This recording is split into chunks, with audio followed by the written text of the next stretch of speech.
दिवाळी हा सण भारतीय संस्कृतीमधील खूप महत्त्वाचा आणि मंगलमय सण मानला जातो. दिवाळीची सुरुवात वसुबारस या सणाने होते. वसुबारस म्हणजे काय? वसु म्हणजे गोधन, संपत्ती, द्रव्य आणि बारस म्हणजे द्वादशी. त्यामुळेच या सणाला गोवत्स द्वादशी असे देखील म्हटले जाते. पंचांगानुसार हा सण कार्तिक महिन्यातील कृष्ण पक्षाच्या 12व्या दिवशी साजरा केला जातो. ऋग्वेद, अथर्ववेद आणि स्कंद पुराणात गायीच्या महतीचा विशेष उल्लेख करण्यात आलेला आहे. गो सर्वस्य जननी, गायीला संपूर्ण सृष्टीची आई म्हटले जाते. भारत हा कृषी प्रधान देश असल्याने हिंदू धर्मामध्ये गायीला गोमाता मानले जाते. त्यामुळे वसुबारस या सणाला अनन्यसाधारण महत्त्व आहे. या दिवशी सवाष्ण महिला सायंकाळी गाय आणि वासराची पूजा करतात. यामुळे जीवनात आनंद, समृद्धी, शांती प्राप्त होते. घरात लक्ष्मीचे आगमन व्हावे या हेतूनेही या दिवशी सवत्स धेनूची पूजा करण्याची पद्धत आहे. वसुबारसच्या दिवशी गाय वासराची पूजा का केली जाते? पौराणिक मान्यतानुसार समुद्र मंथनातून ज्यावेळी 14 रत्न बाहेर आली, त्यातून कामधेनूची देखील उत्पत्ती झाली.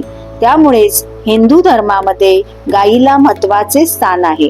गायीची सेवा केल्याने कुटुंबामध्ये सुख समृद्धी नांदते असे म्हटले जाते.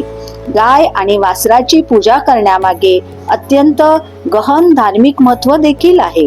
गायीत 33 कोटी देवता वास करतात असे धर्मशास्त्र सांगते.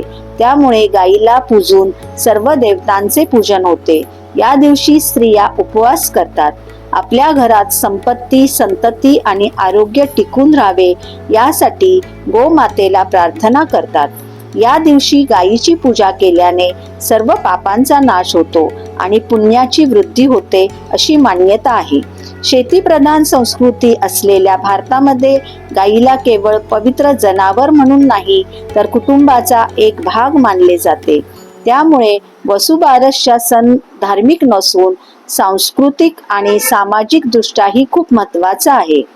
या दिवशी गाय आणि वासराची पूजा करून आपण गोमातेला नमस्कार करतो. तिच्या पूजेतून कुटुंबाच्या सुख समृद्धीची प्रार्थना करतो. या सणातून आपण निसर्गाशी नाते जपतो आणि कृतज्ञतेची शिकवण घेतो. भक्तिभावाने केलेली वसुबारस पूजा ही आयुष्यात आनंद, शांती आणि समृद्धी आणते. वसुबारसची पूजा कशी करावी?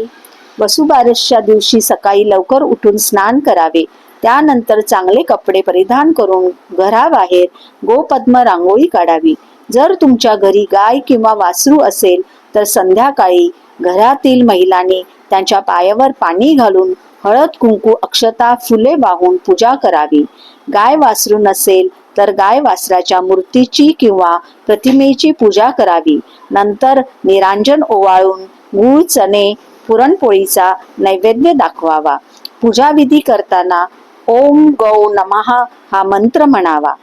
ओम सर्वदेवै विद्महे मातृरूपाय धीमहि तन्नो धेनू प्रचोदयात या गोमाता गायत्री मंत्राचा उच्चार करून गोमातेला नमस्कार करावा.